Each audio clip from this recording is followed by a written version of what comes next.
You're watching The Source on CNN Philippines. I'm Pinky Webb. Our source today, infectious diseases expert, Dr. Rontgene Solante. Dr. Solante, welcome back to The Source. It's good to see you again. Hi, Pinky. Good morning. Good morning also to our viewers. I know that you're not in the Philippines right now, but I'm sure you've heard of the latest development that the government has decided to make indoor masking now voluntary, pending, of course, no more details from the president regarding this. Sir, first, what do you think of this? Well, I think it's too early to really put the optional mask indoor. Especially only last week, we reported the highly immune evasive variants of concern, or the subvariants of Omicron, the XBB and the XBC. And we know that these are also the variants of concern that is causing increase in the cases in a lot of countries now. And putting this optional face mask indoor, it is expected that it will also increase the cases, no? But it seems that the government is really moving forward in terms of how we need to live with the virus, opening up the Mm-mm. economy for recovery. So I think it's more important now that we still have to emphasize to people that this is optional. This is not mandatory lifting of face mask. We need to know Opo. our risk, and we still encourage them to wear the face mask indoor. But because you said that XBB, XBC are here, highly immune evasive nga po, let's just talk about the timing. You know, aside from now we have XBB and XBC, we have Undas coming up. We also have the Christmas season. Could it have been announced, or do you wish it was announced at a later date, sir? I don't think it will matter a lot, Pingy, because even if it will be announced later, whether it's January or February, the risk will always be there. And we don't even know what another variants of concern will be present in those times, no?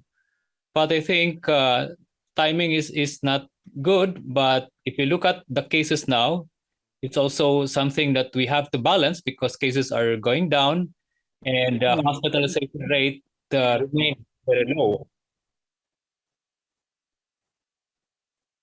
How do you think this will affect the behavior of the public? You know, I'll have to tell you, anecdotally that syempre, di ba, nung nalaman po ito ng mga tao, may ilan na sinabi finally.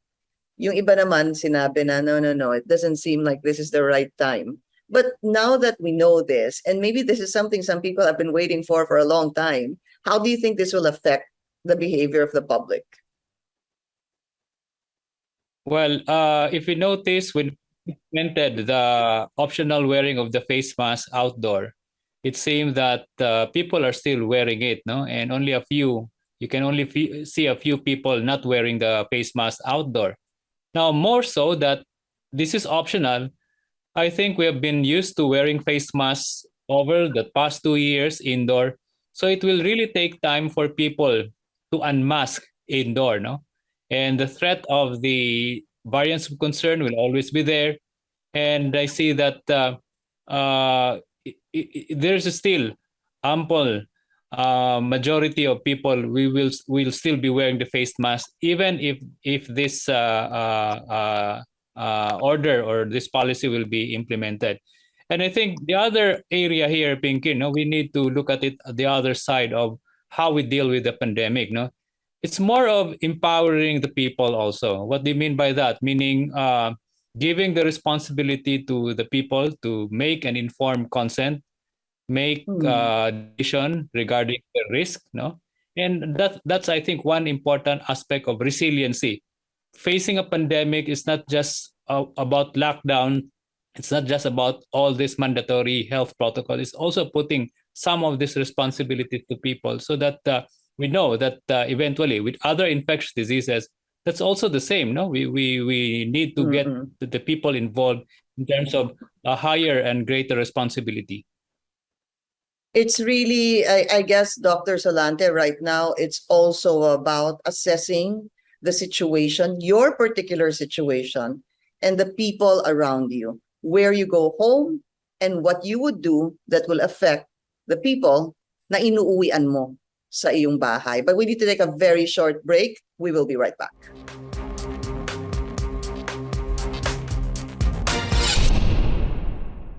You're watching The Source on CNN Philippines. I'm Pinky Webb. Our source today, infectious diseases expert, Dr. Rontgene Solante. So now that we know this, but we still have to find out the details on kailan or saan dapat mandatory pa rin ang indoor masking. Dr. Solante, for you, saan ho dapat mandatory? Kailangan pa rin nating suotin ang ating mga face mask.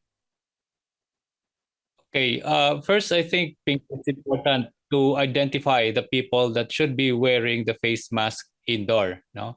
And one, these are the unvaccinated population. Second, these are the vulnerable population, meaning the 50 years old and above, those with multiple comorbidities, and those who are immunocompromised, especially for those who have not received their booster doses. Now, at what point or at what specific area in indoor that we should be wearing our face mask? One, if there is a very poor ventilation in that indoor room. So meaning walang magandang ventilation, walang lagusan ng hangin, no? Second, if there is that area in that indoor na maraming tao, crowded, no? Especially yung mga restaurants na puno, no? Or those mga concerts or mga theaters na puno, because people there are also talking, singing, and shouting. So that means there is more aerosolization of the possibility of infection, no? And of course, public transportation, no? That is also where most people converge, so there is crowding. So these are the important areas that people should aware that pag mga ganitong papasukan, magsuot ka na ng face mask. What about hospitals, Dr. Solante? Given na po yun. Yes, obviously, a hospital, kailangan, importante yan dahil that is where patients are coming in, more vulnerable population are coming in. So it's important that face masks will always be part of the hospital policy. So let's summarize that again. Hospitals, transportation, sa transportation po at doon po sa mga lugar na walang daloy ng hangin, walang magandang daloy ng hangin at sa mga lugar na marami pong tao. Okay, those four. Let's try to remember that. Now, another thing, sir, because there is supposed to be this bivalent vaccines, ano po, and we all know that the booster shots here in the country is still quite low. Ano ho bang inyong suggestion? Hintayin ba natin tong bivalent vaccines na dumating? They're saying that possibly it could arrive in November, but I'm not sure how confirmed that is, sir. Or should we go ahead and boost because now we are going to be allowed not to use our masks indoors? Is now the best time to even encourage people magpa-booster na po? Yes, I fully agree with you, no, on the second statement na we don't need to wait for the bivalent vaccine, no? Kasi hindi man natin alam yun kung kailan darating yun, December or January. And waiting for that may only put us risk in terms of getting the infection, especially for those population, no? Ito, ulit-ulitin ko to, especially for the general population na hindi pa nagpa-booster or for the general population with comorbidities na hindi pa nakakuha ng second booster, including the other vulnerable population. Because, Pinky, the data is also important to look at, no? With the current platforms of the vaccine, if you give it and people completed the booster doses, then the risk of developing the severe infection will still be very less, no, compared to not getting the booster. Now, if in the event na nandito na ang bivalent booster, then I would say we can disseminate and we can also put that as part of the booster choices among the population. But again, I think the more important priority will still be the vulnerable population, especially if the supply of that vaccine is only limited. But the booster shots that we have right now, Dr. Solante, they're still effective, tama ho ba, against this XBB and XBC variants that are said to be immune evasive? Well, the data is that it's really low. Mababa talaga ang protection, no? But just like other vaccines with Omicron, no? Nakikita naman natin na mabilis bumaba ang bisa nito because of the heavy mutation, no?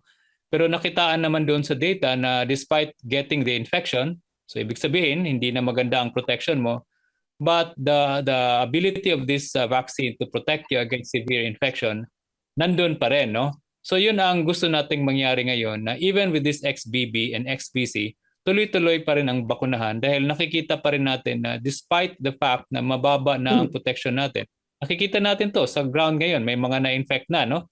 And I would say these are XBB and XBC, but nakikita rin natin na yung healthcare utilization rate natin remained very low. So this is just an indication na yung mga nabakunahan, yung na-booster, are the ones that are protected against severe infection. But for those unvaccinated, ito talaga yung mga population na nakikita pa rin natin sa hospital developing the severe infection. Dr. Rontgene Solante, thank you so much for your time and take care over there. Thank you, Pinky. And thank you for joining us here on The Source. I'm Pinky Webb. You're watching CNN Philippines.